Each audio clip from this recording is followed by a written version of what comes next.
I'm not going to say a single word about the Tennessee Titans record against the Indianapolis Colts because I was a punter, and there's no reason for me to talk about that. With that being said, we did not punt much against the Tennessee Titans, so you probably have no clue who I am to begin. Look, I'm unstoppable. Forget your defense, nothing but an obstacle. Run it back, switch it up, call it audible. Serving up them Hail Marys till the game over with the showstopper. So hot, you gotta blow on it. I said I'll huff and I'll puff and I'll pass to my left while I'm looking to my right. Hit him right in the chest. It be looking like magic. Better give me the throne. I ain't talking about Patrick, but I rep my home. I'm never at the end of my zone. I'm bad to the bone. Eating up these pig skins like they chicharrones. And you a douche cabron. Mira, mira at the mirror on the wall. I'm the greatest of them all. They gon' put me in the hall. Your name is only written in a bathroom stall. Quit your stalling and make a play. My drive too long. Pop the clutch, I don't pump the brakes.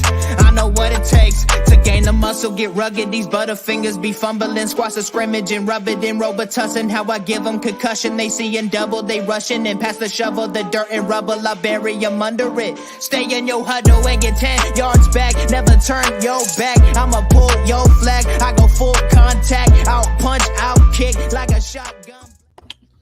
Welcome back, people. Welcome back. Welcome back to another episode. We appreciate you being here. And yeah, we may not be playing in the playoffs currently, but I promise you, lots of great things to talk about this evening. So without further ado, let's just get into it. Welcome back to the HorseShoe Mob podcast, where we're coming to you with everything Colts, and we're in playoff season, so we could discuss some of the playoff games. You know, some former Colts faces that, you know, we're going to definitely get to this evening.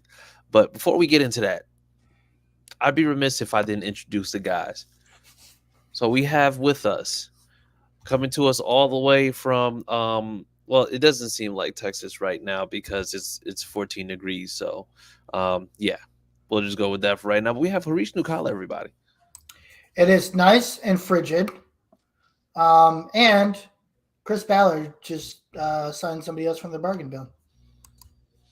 I don't believe that. However, it doesn't mean it's not true. Would it shock you? It wouldn't shock me at all. It wouldn't. Yeah. I'm going to be completely honest. And it probably happened. Okay, yeah. No, you're absolutely right. Yes. However, Darrell Baker did get a 1-year extension. So, see? Yeah. But that happened last week. So, you know what? We're not going to do this. And then we have with us the silent assassin, the man who says very few words, but when he does, you're stupid. We have with us Austin Cook, everybody. What's up? I'm Austin. See, look, just like that. He's not going to give you a whole lot, but you know what? Do with that information what you will. We have with us the man who every week, I'm not sure exactly where he's getting this stuff from. He either is making it at home or he has a lot more money than he tells us about. We have with us, with all the Colts apparel, Josh Senior, everybody. It's supposed to be a secret between all the four of us. We just told everybody that I got some money. Now they're going to be coming to my house. I got to get my gun ready. See, I don't encourage violence. You have now made us all accomplices. Congratulations. Now we've all committed a crime without committing a crime. Thank you, Josh. Josh Senior, everybody. Damn you. And then I'm Chris Jackson. Damn it.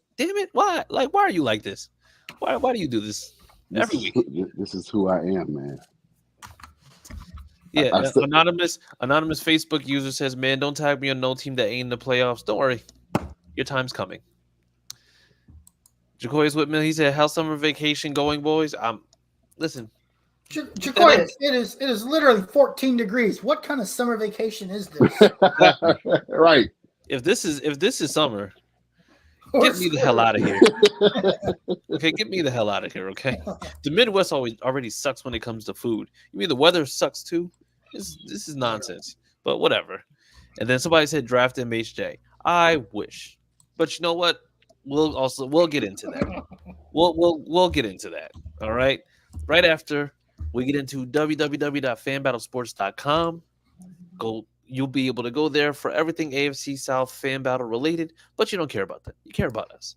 So you can go there for all Horseshoe Mob related content, articles, past episodes, bios, all that good stuff. You can go visit www.fanbattlesports.com, and yeah, just go I on got there. one dropping. I got one dropping. Man. Yep. Oh, Josh got one dropping.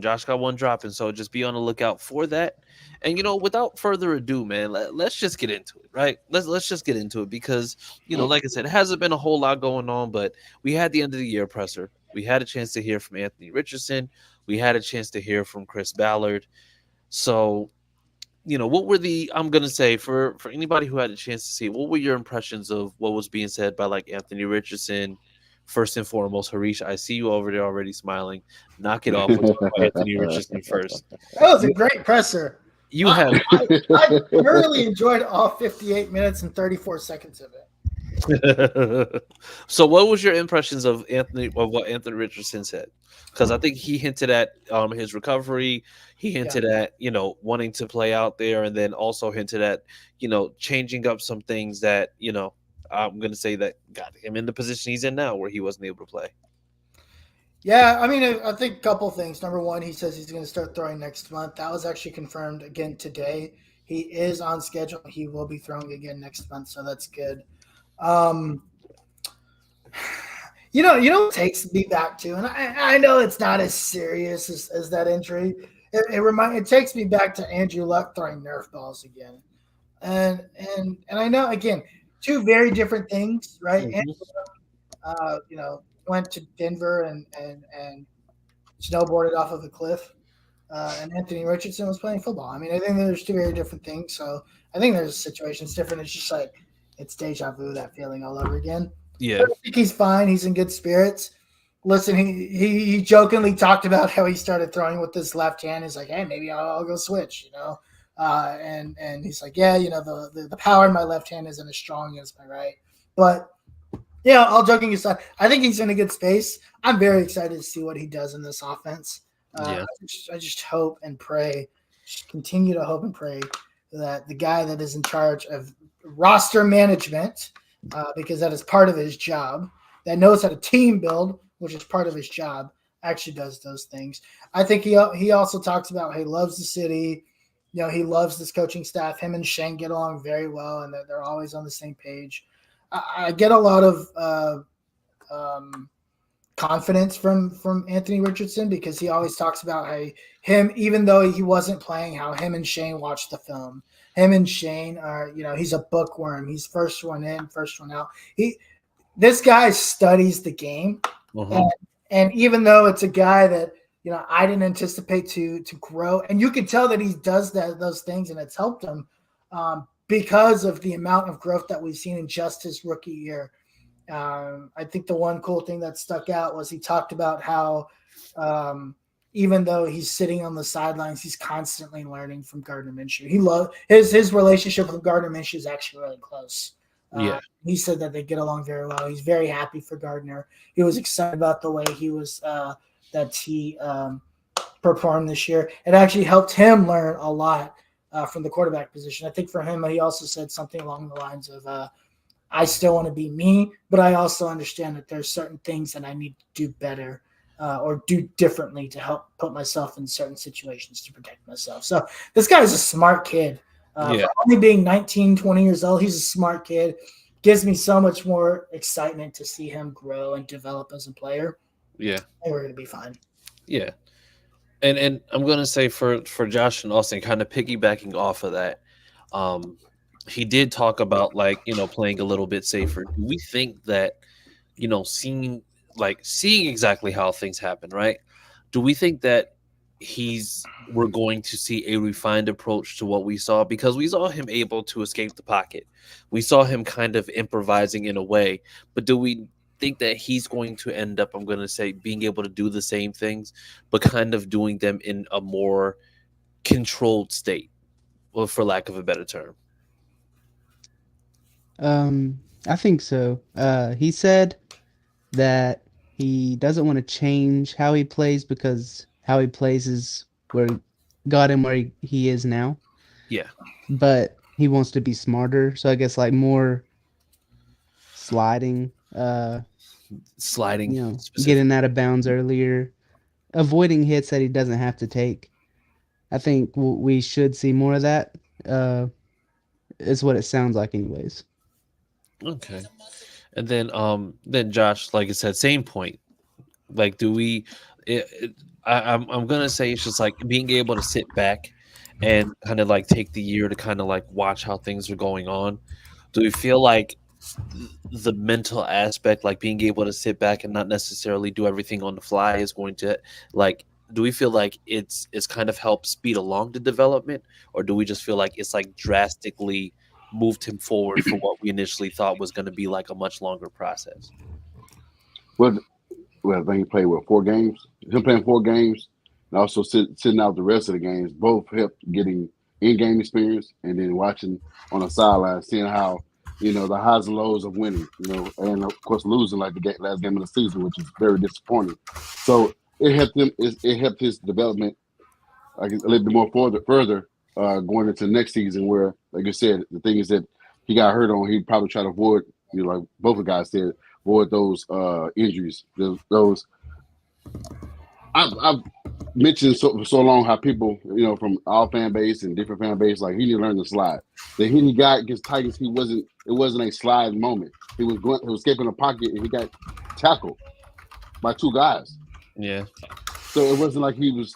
I mean, the injury just happened, but the one against the Texans, yeah, he should have sped a little bit more. He got a little slow down a little bit, allows the cornerback or safety to hit him, to call him and get a concussion. So things like that, those smaller details where he could fix those things by sitting watching Gardner.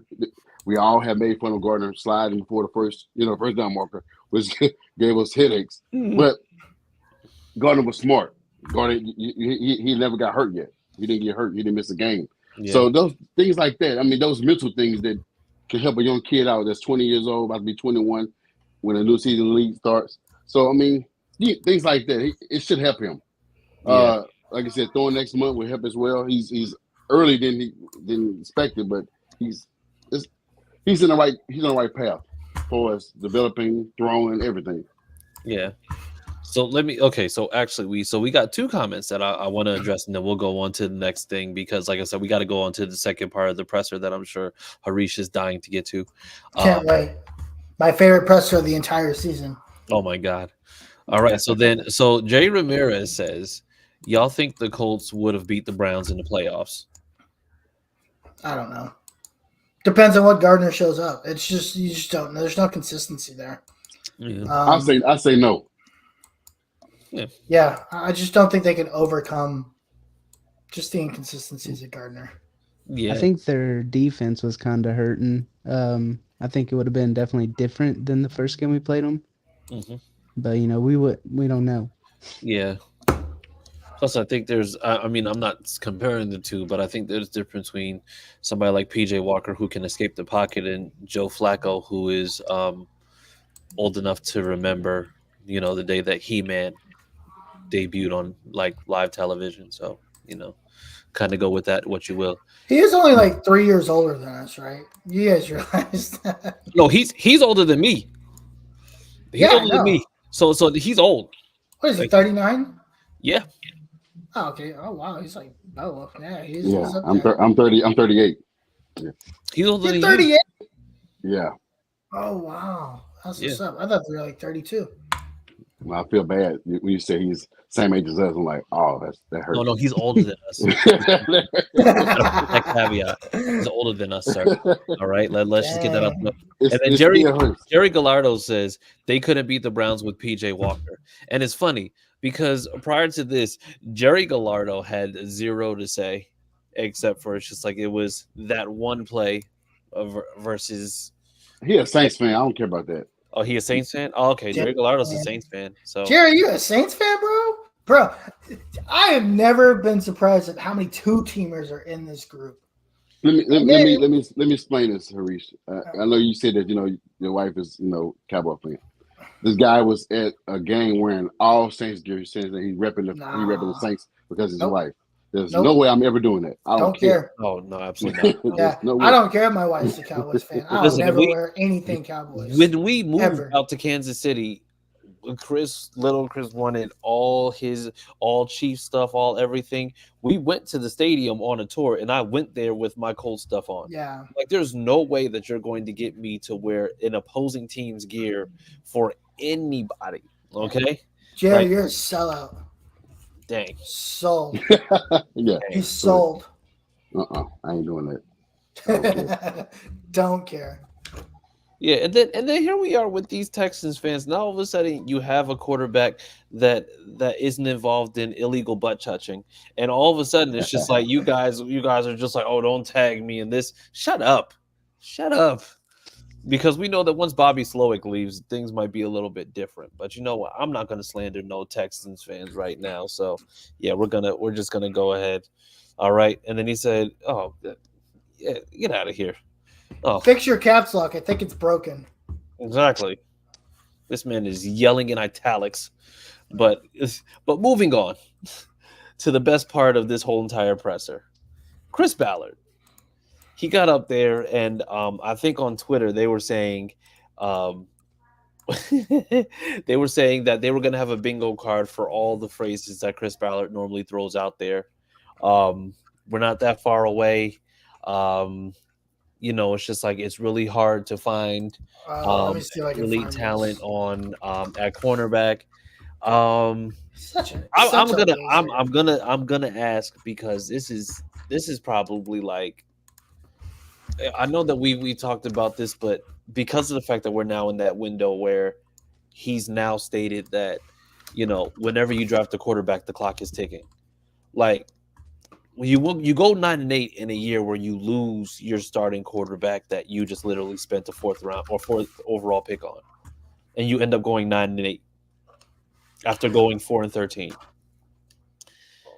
So, I mean, for me personally, with this team being more successful than they were supposed to, because this was supposed to be an evaluation year, but this team was more successful than what they thought they were going to be, is the clock ticking on Ballard to actually go and just get the team together now that they see that there's a product out there that has actually worked?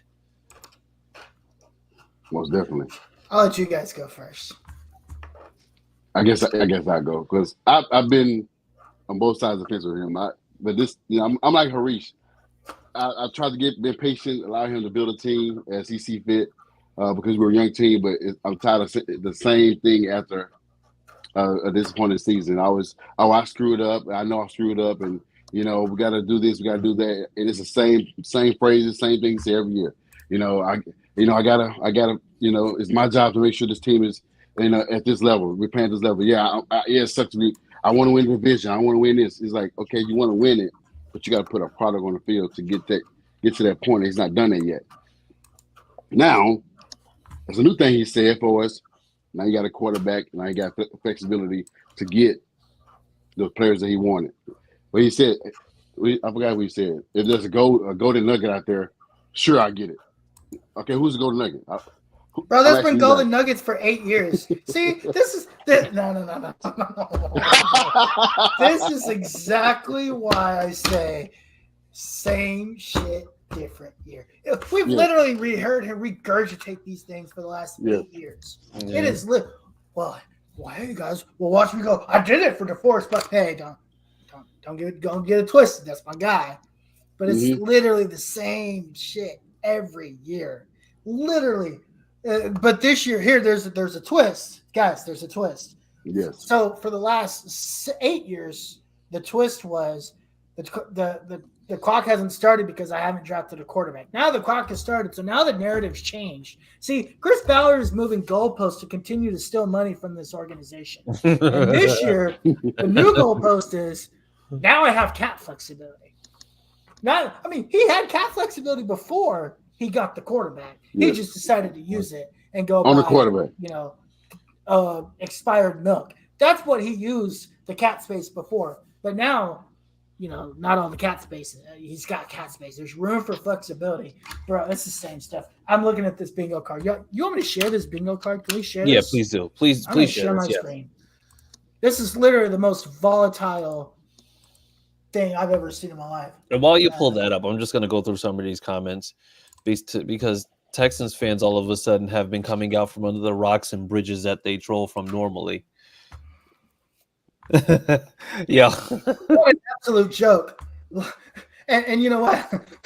Look, I'll say this. He probably says it like 15 times a damn press conference. Look, we really like this. Look, I'll say this. Shane is very good. We like our guys. He literally says this. And you know what? This is an interchangeable term because he changes the position he says it about. Like maybe 5-6 years ago, hey, we really like our guys. And he talks about linemen, right? Last year, we really like our guys. He talks about the wide receivers. Hey, God, we really like our guys. What is it? What is the famous word? Cornerback is really hard to play. Yeah. Jesus Christ. So let me point out my favorite from this one. The top left corner. Look, I'll say this and then free space because it is he will say, look, I'll say this. And then he will go and just say something. It's just like, look, I'll say this. Gardner played some good football for us. And this is in regards to what they're going to do in terms of retaining certain people or doing certain things. So yeah. I hate how accurate it is because this right here lets you know that, this is predictable as hell. You know what I thought was really interesting about this press conference? Number one, Ballard has aged like 50 years in the last 8.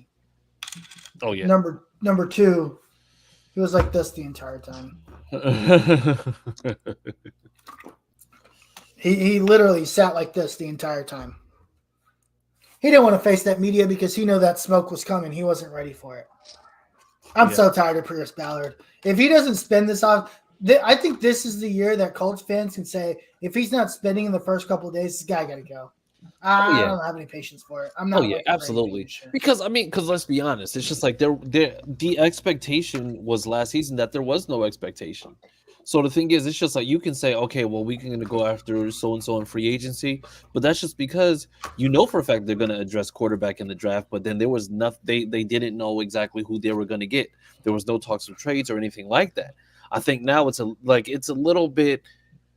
You're able to sell it a little bit more because you're able to see that yes, you do have a line that's promising. You do have your star running back.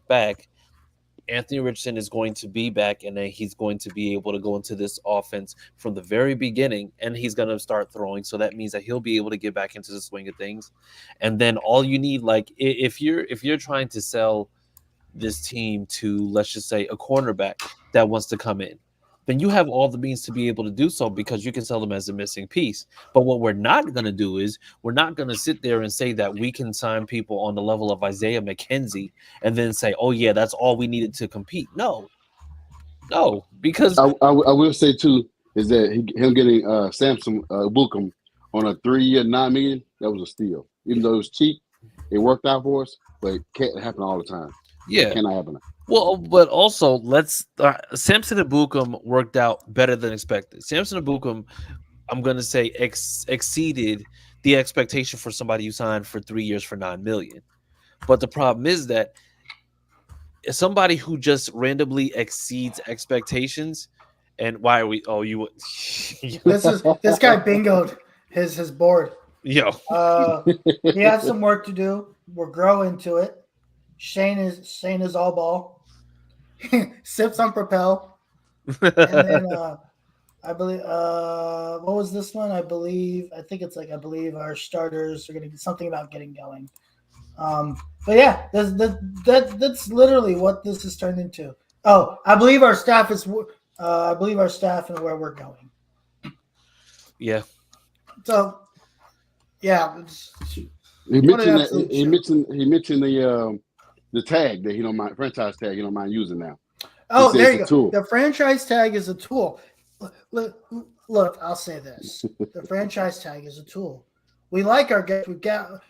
I love Michael Pittman. Michael and I had a long talk yesterday. We talked for like 8 years yesterday, but it was all yesterday. Michael's a great kid, and we'll continue to sit down and talk. That's literally what he said. Yeah. The franchise tag is a tool. We want to get something done, but the franchise tag is a tool. we're always looking to add. Always looking to defensive add. end. We love competition, and Shane is all ball. Shane is all ball. And, Yeah. And look, I'll say this: Jesus Christ, dude, can you tell us something of substance? Like, tell us how you're actually going to start winning football games for this damn team. So and the thing is, and we've also had some names kind of pop up in terms of guys who are going to free agency. Jeremy Chin from Carolina. Brian Burns might be hitting free agency. Like, the thing is, you can possibly grab one person out of free agency and you'll literally be able to possibly remedy a whole entire unit because you bring in somebody who's a veteran who's proven. If you bring in somebody, let's just say, for example, and I'm not saying that this is the case, but just saying it's a possibility. You bring in somebody like Brian Burns on the edge, that means that you now have a certified edge that you'll be able to go with. So now you know that the only thing that you need to do is either build at cornerback and wide receiver in those first 2 rounds in the draft, so that this way you make sure that everything's going the way that it's supposed to. But you can't just go ahead and, and once again, it's not taking anything away from Samson Ebukam, but you can't Samson Ebukam your way through free agency because it's continuous. They do well enough, but they're not guys who are out there just automatically changing the game. And not only that, but what is going to be the deal is in terms of Grover Stewart? Because Grover Stewart himself, if he hits free agency, that means that you lose that duo on the inside, which means that now you're not going to have nearly enough pressure as you would normally going into the middle.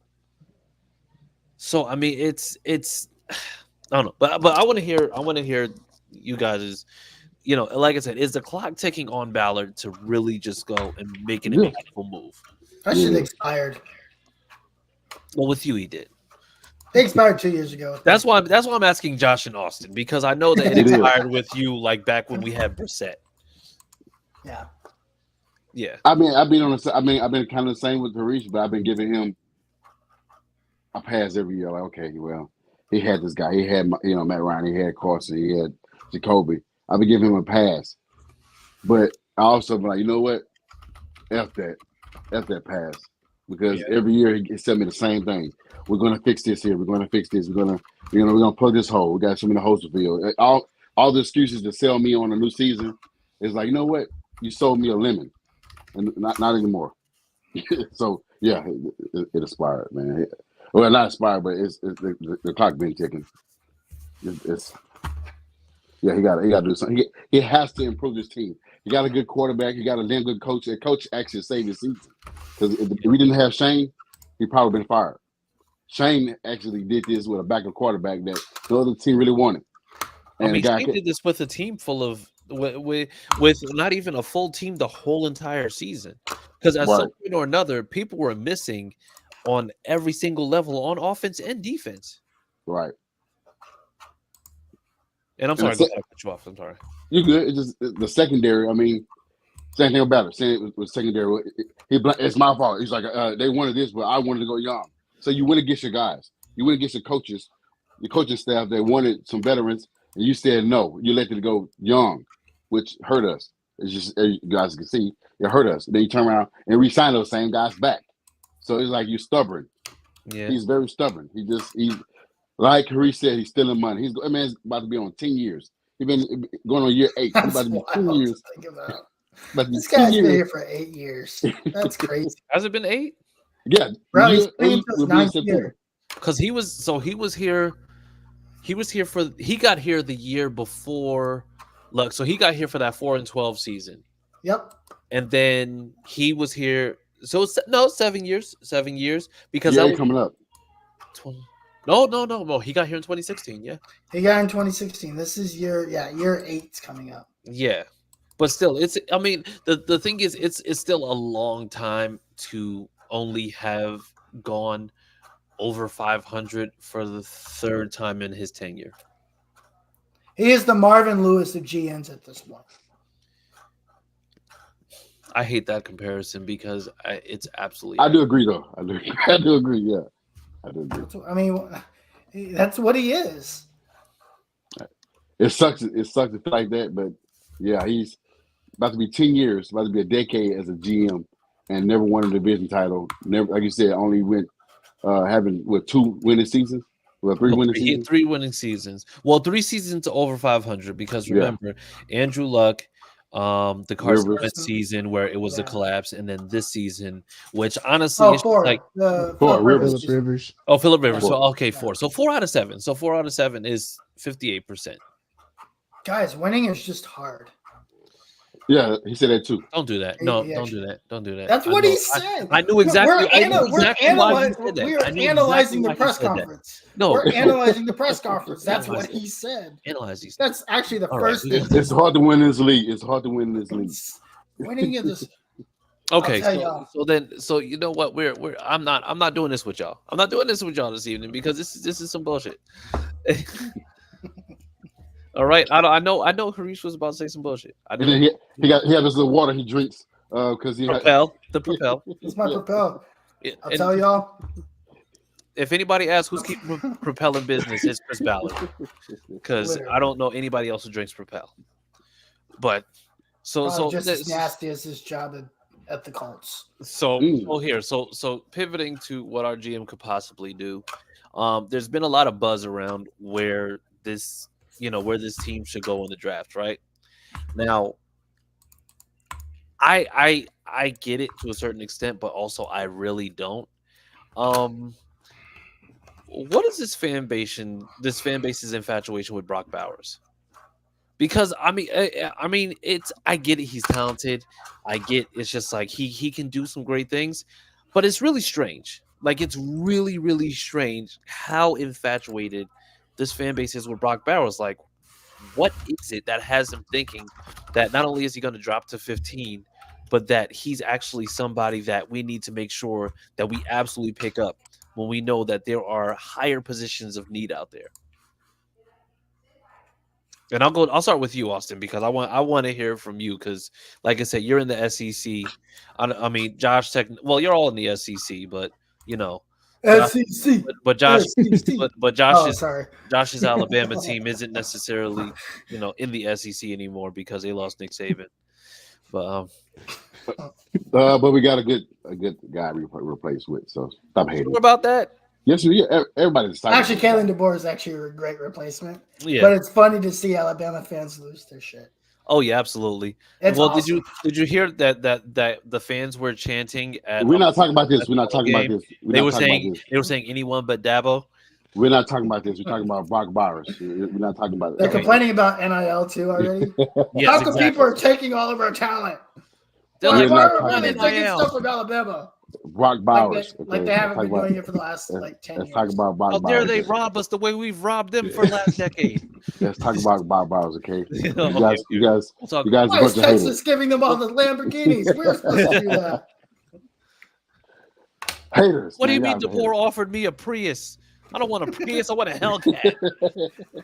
But how did he already get an offer for Texas? It's been less than 3 hours into the portal. That's it. I'm going to A&M. All right, so here. All right, so Austin, so go ahead. Let's talk about this Brock Bowers stuff. Yeah, so Brock Bowers has been good since he's been at Georgia. He was even in the running for early Heisman watch. He was in the Heisman conversation as a tight end, which is crazy. You have to be really good to be even mentioned in that as a tight end. Now, I don't know why the fan base is going crazy. There's been a couple of mock drafts to where he falls to 15, which I personally don't see happening, but I don't know. Like, our fan base is crazy no matter what. Like, he'd be great, but, like, we don't, like, need a tight end, I don't think. Yeah. But, it is what it is. He's a great player. Wherever he goes, he'll be great, I think. Yeah, I think. Well, Austin, I agree. He's a great player. I mean, great player to have. But another tight end, like we drafted another tight end. We drafted Johnny Woods. We drafted Granson. I mean, we drafted Mallory. We ended up picked up, Moelle Cox. Why do we need another tight end when we don't use the tight ends that we do have? So, I mean, is it going to change anything? It's just like Atlanta drafting Kyle Pitts and don't use them at all. It just, those tight ends is good to have.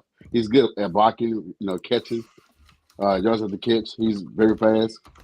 But at the same time, like CJ said, we need a pass rusher. We need cornerback. Why would you ignore those positions and go get a tight end Yeah.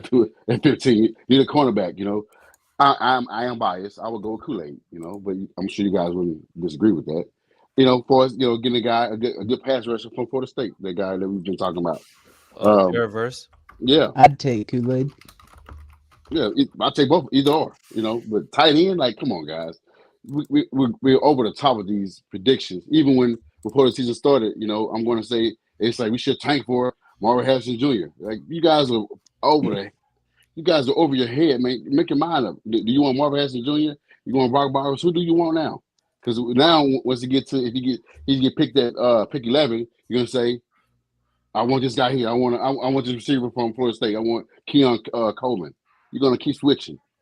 Not a bad pick, he's a good receiver, but you're gonna keep switching until you get a guy that you really don't like, and then you're gonna say Ballard should get fired. So we're gonna hear a lot of names by the time the draft comes. Yeah, that's why I had to kind of put it out there last week when we said, yeah, listen, we're gonna hear a lot of smoke screens, so please don't fall for everything that you see, because I swear, if I see one fan of this team repost something from Butt Crack Sports asking how true is this, and not reading that it says it's from an account says at Butt Crack Sports, I'm gonna lose it. I'm gonna lose it, because it's like, oh, that's a real place. I don't understand. It's real. nuts. It's nuts. But I mean, that's what we're dealing with now, because Right. people are insane. But like I said, we'll get to some comments. So they said this was a fun, exciting year for our division. Still can't believe my Texans won it. And then we have Ron Marbit. Honestly, you might overlook it, but a tight end can block and affect the passing game, could seriously be a weapon for AR on RPOs, and design run tight ends are often asked to help set the edge and lead block, but I don't think he makes it to 15 and isn't our top need in my mind. Okay. And then it I says, agree. plus there is no guarantee he's that guy, but if he is, he's a serious weapon. And the thing is, and for me personally, and I'll premise this by saying, I believe he absolutely can be a serious weapon. But the problem that you run into is the fact that when you get somebody like a tight end, like, he absolutely does have the physical tools to be able to do that. But the problem is that this offense has to be able to be consistent in every facet of what they're doing. Now, mind you, I'm not saying that he is the exact same, but I'm just saying that we might have already found that guy in Will Mallory, because the only thing that held back Will Mallory this past season was more so the injuries. There were plenty of games where he was in it, where he has the size, he has the speed to be able to go out there, check and release, be able to block, go on routes, do what he's doing. But once again, it's just injuries. Now, the thing is, if those injuries will persist, then it could just be that he's somebody who's injury prone, but we won't know, because he kind of had struggled through this first season. But for me, once again, if you are able to get a guy and a pass rusher, especially in this, and if Jared Verse is as good as advertised, you end up having a defense that's going to be able to just consistently cause fits for teams. I mean, if you think about it, look at Myles Garrett this year. Myles Garrett was affecting the way that teams had to block, in a way that he brought pressure on his side and was able to let Clowney kind of go ahead and just have those types of rushes, or have those things done that he was supposed to be doing all this, like, this whole time in his career, but never was able to do. Clowney played for the Ravens. Or not, I mean, not. I know you're talking about, though. Yes. I thought Clowney. I don't know why I thought Clowney. He was there last year. Yeah, he was.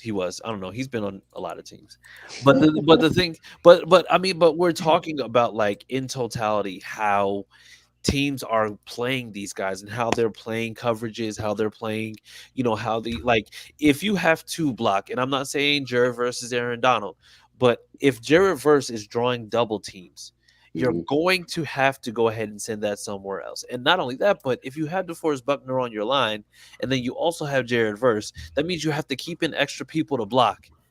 and they're not going to be able to move their offense the way that they normally would.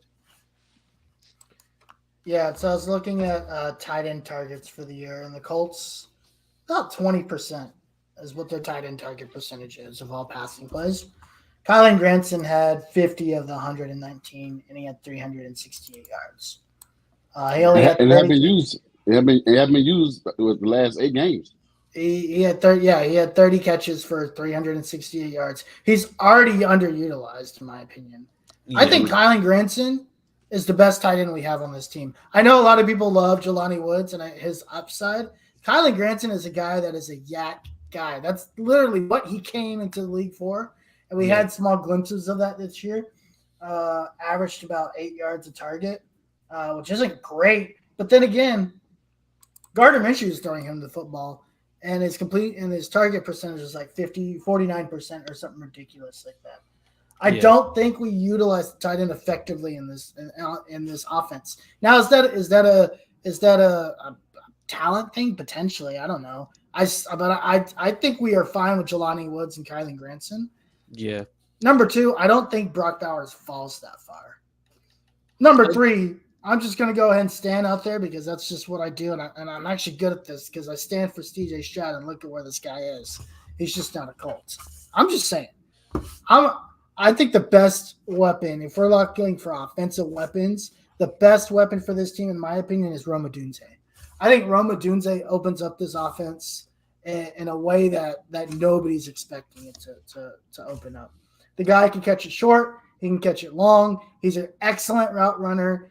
I mean, even look, the national championship game wasn't a good representation of what he's able to do. You saw him get open to Michael Penix not be able to get him the ball. But you have a guy like Anthony Richardson that will be able to get him the ball. He can run screens. He can beat the defense over the top. He can, run a 5-yard out. He can run a 5-yard post. He's like 6'4". Shit. Damn. He's like 6'3", 6'4". He's a big dude. Like, people don't realize how big Rome Odunze is. I want to say he's like 6'3". Yeah, he's 6'3", 210.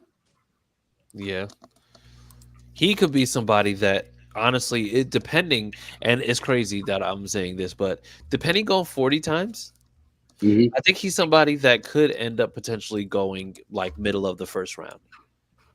He's probably in that area that we're looking at. He's 6'3", 215. And you have Michael Pittman on the other side. Who is the mirror of him? Not really. I think he's faster than Michael Pittman. I think Michael Pittman's more of a possession guy. He's more of a big guy that just goes up and he can just get the ball. He has speed. I mean, but I don't think he's faster than Rome Odunze. I think you again just add another dynamic to this offense. Yeah, I did see that though. I did see that, but I think when they mentioned his name, they thinking that possibly Pittman leaving and let's got to replace him with. I think I want to keep Michael Pittman, but they were saying that if Mike Pittman does leave, that would be the guy to replace him. That's what I saw. I hope Michael. Look, remember, the franchise tag is a tool, Josh Senior. So he ain't going nowhere, bro.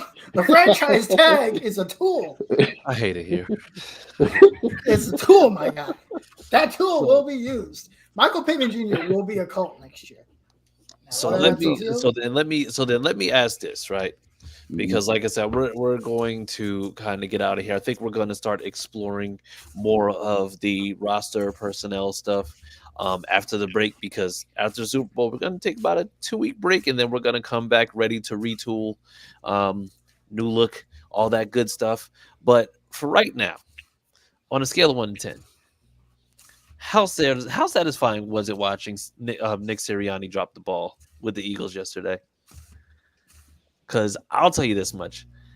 I've never been so happy about somebody who went out there and did it for Frank Reich, going out there and not getting it done for Frank Reich. Oh, what a loser. He basically did what Frank Reich does. He did the opposite of Frank Reich. He climbed the mountain the first half of the season and then fell off of it. Oh, yeah, absolutely. well, we found out that he didn't actually climb the mountain. Shane Steichen and Jonathan Gannon climbed the mountain with Nick Sirianni masks on. So that's the only reason why it made it look like he was climbing the mountain. Can we talk about that real quick? Actually, this is something I was talking to the AFC South Fan Battle admins about. Isn't it weird that these head coaches, as soon as they lose their offensive coordinators, they all of a sudden fall off of a cliff? Oh yeah. So Yeah, it makes me too. wonder. It makes me wonder how in tune are these head coaches with their teams? Like how entrenched are they with their teams? We saw it. Listen, we saw it happen with Frank Reich. You know, Nick Sirianni basically ran the offense. Nick Sirianni leaves, and Frank Reich is literally the worst coach I've ever seen in my life. That's when his potato-headedness start. We saw it with Doug Peterson when Frank Reich left. He gets fired 2 years later. We see it with Shane Steichen and Nick Sirianni. What do you guys think is going on that these head coaches just all of a sudden fall off of a cliff when their offensive coordinators leave? It's literally the weirdest thing I've ever seen. Well, I have a theory, but I'll let y'all go ahead because I want to hear what y'all got to say about that. Yeah, I mean, I wouldn't say it's like every coach, but like, I guess some of them are like too dependent.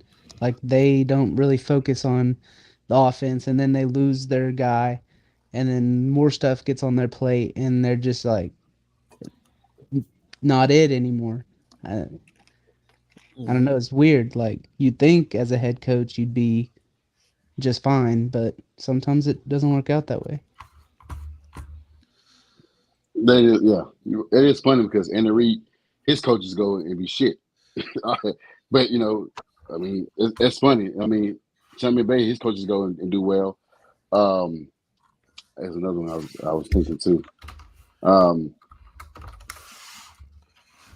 really got to train who else it was, but like you said, it's those guys, go places. Like Philly issues, they go places. I mean, pretty much been Philly. Whoever head coach is there, like Dub P. When Frank Wright left and the other guy, Press Taylor, Don Filipino, whatever his name was, Filipino, whatever his name was. Yeah. They left and he was just nothing. I mean, like you said, Press Taylor now. I mean, he got Press Taylor. He sucked in Jacksonville with a generational talent quarterback. Right. Listen, the real generational talent's over in Houston. We could have told them that last year. But I mean, Kyle Shanahan, his guys go and be and great. So I mean, it's crazy. I didn't think about that until now. Like certain coaches, they can't lose their OC. It's always their first one too. Belichick, same way. His offense is only as good as when he have Josh McDaniels. Yeah, that's it. Yeah.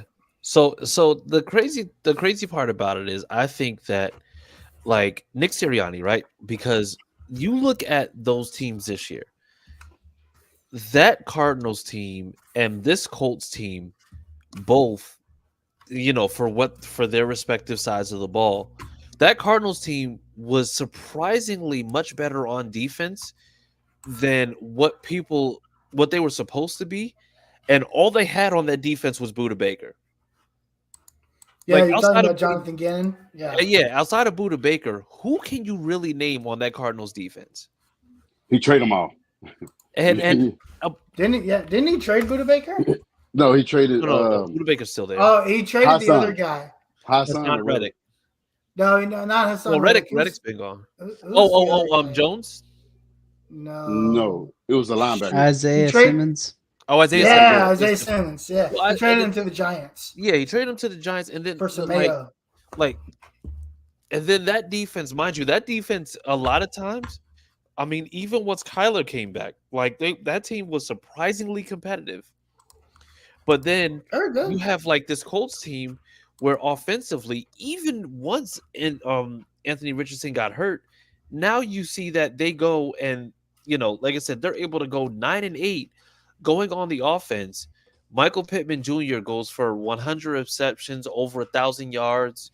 I mean, you see that this offense was running, and they still were playing with the backup quarterback. And yet, Nick Sirianni had the exact same team that they had the previous year. Only difference was they had DeAndre Swift instead of Miles Sanders.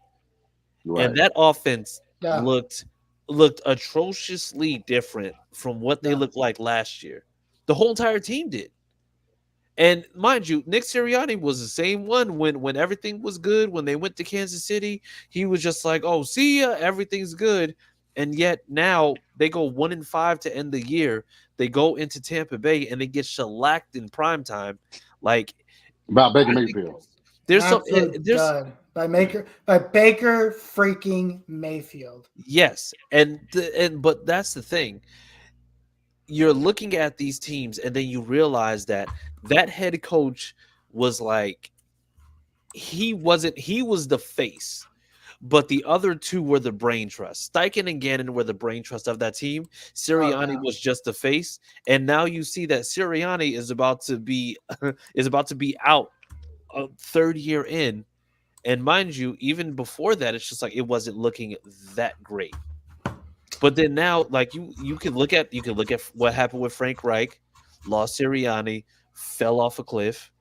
I mean, I think some people just like you see exactly how good they are once they lose those coordinators. And I'm telling you, and like I said, I'm not wishing this on the Texans because I actually like CJ Stroud. I would like to see him succeed, except against us. But the thing is, I would like to see a Bobby Slowick list CJ Stroud. Because I like to see what? I would like to see a Bobby Slowick list CJ Stroud offense. Yeah. I agree. But CJ Stroud's going to listen, I'm telling you guys, CJ Stroud will be successful. It doesn't matter who his coach is. The guy is just that good. I'm just being honest. Man. It's tough, man. It's tough to. There's certain coaches, there's certain quarterbacks only do good with certain offense. I mean, but he proved it in college, right? Mm-hmm. Nobody thought the guy could play in big games, and he comes out and he absolutely dots up Ohio State, who was supposed he had the same offense though. His offense never changed, so we don't know how he would be if he changed coordinators. Yeah, he had different coordinators at Ohio State. He had 2 different coordinators. If I'm not mistaken. But Ryan Day changes his coordinators like laundry.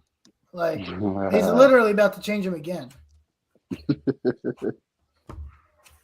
But the thing, I think with college it's a little bit different, right?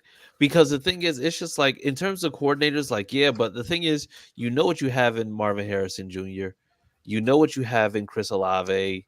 I think you know what you have with all these guys that you like. You have the pieces to be able to do it. So how much are you really going to change the offense knowing exactly what you have in that team? You can't teach accuracy, man. Like those guys, those guys, go back and look at some of that film. That dude puts balls in places that are ridiculous. Like, I agree. And he did it in college. Yeah, big pause because I was about to say he did it in the NFL. Well, no Deshaun Watson here. Okay. He did it in college. He did it in the NFL. That dude's accuracy is he's just a good quarterback. So I get what you're saying. We'll see what happens because of the trend that I mentioned. I think CJ Stroud is one of those guys that's just gonna make shit happen. Because it's just the type of quarterback that he is. No, and like I said, I feel like he put on display just what he can do. I mean, with the issues they had with injury on the O-line, losing Tank Dell, like being able to actually have like Nico Collins in spots where, you know, people know that they're going to be throwing to him and he's still able to get the ball out to him either way. I think that's honestly it's hella impressive what happened in regards to that team this year. So, you know, that's the reason why like when we say like head coaches have a chance to kind of like revitalize the team. That's why I'm kind of glad that we went a little bit younger with Steichen, because Steichen is somebody who is young enough to be able to kind of evolve with the team, but also isn't too old to be stuck in his ways. Because, you know, it's just like you see like the people, I think right now, probably Sean Payton, Andy Reid are probably like the oldest that you have in terms of coaches. I mean, Carroll's basically not coaching the Seahawks anymore. Sean Payton's an asshole. You said who? And Sean Payton sucks. Yeah. Look at Sean Payton without Drew Brees. That guy sucks. Well, yeah, and the thing is, like I said, Sean Payton is a Drew Brees merchant because outside of that one Super Bowl, they haven't gone back there at all. But the thing is, it's just like he's able to just go in and just do whatever, and is like yelling at Russell Wilson. Even though this year alone, Russell Wilson minus some passing yards, he was doing just as well as Pat Mahomes. But let Sean Payton tell it, and he was like playing like complete trash. I don't respect him because of how he did Nathaniel Hackett. I don't respect that. Russell Wilson? No, how Sean Payton talked about Nathaniel. Oh yeah, because he outright and openly just like disrespected him. Like, he had him there last year, and then he tried to clean it up. Like, oh, that's not what I meant. Yeah, it's what you meant. Like, stop being a pussy about it. So yeah, Sean Payton's an idiot. That dude's a moron. Yeah, he is no longer a Hall of Fame coach to me. He's a trash panda. So whatever. And then he said he even called himself a ball placement specialist, but you talk about CJ Stroud. Then he said CJ's still going to be reading defense, making the throws no matter the OC. All right, and that's fair. Like the thing, like I said, we kind of hate it so much. Hey, well, listen, we got our guy. They're gonna build. They're gonna do what they need to do. So it is what it is. All right. And hey, you know what? Maybe, just maybe, you'll be wrong about this the way you're wrong with Sam Darnold. So we're good. We're just going to go in. I'm never going to let you live that down. By the way, that's all right. I guess the right quarterback coach combo just for the wrong team. That's okay, man. Like there's nothing. And the reason why we don't have that quarterback coach combo? Because Chris Ballard is so stupid. He couldn't even lose correctly last year. Well, I mean, from my understanding, Jeff Saturday was supposed to go winless the rest of the season. He ended up winning that Raiders game, but we didn't win another game after that. Idiot. Chris Ballard's like, you idiot. That was more so on Jeff Saturday than it was Chris Ballard. Jeff Saturday did that out of spite. What you know what? All right. Well, he's the reason why CJ Stroud is in our division for the next 20 years. He ain't been that long. And on that note, we're gonna get out of here, people. Okay, we're going to. You can see us next week. We will be here. We will be talking about more Colts related stuff, and not only that, but like I said, we'll recap the playoffs a little bit more. We always said this is going to be a short episode, and then here we are, an hour in. So this is absolutely insanity. But with that being said, people, where can the people find you on social media? You can find me on Twitter at CookieAustin2 and Go Ravens. Whoa! No 2-team in Austin. What are you doing? We're not in the playoffs. We don't root for other teams, bro.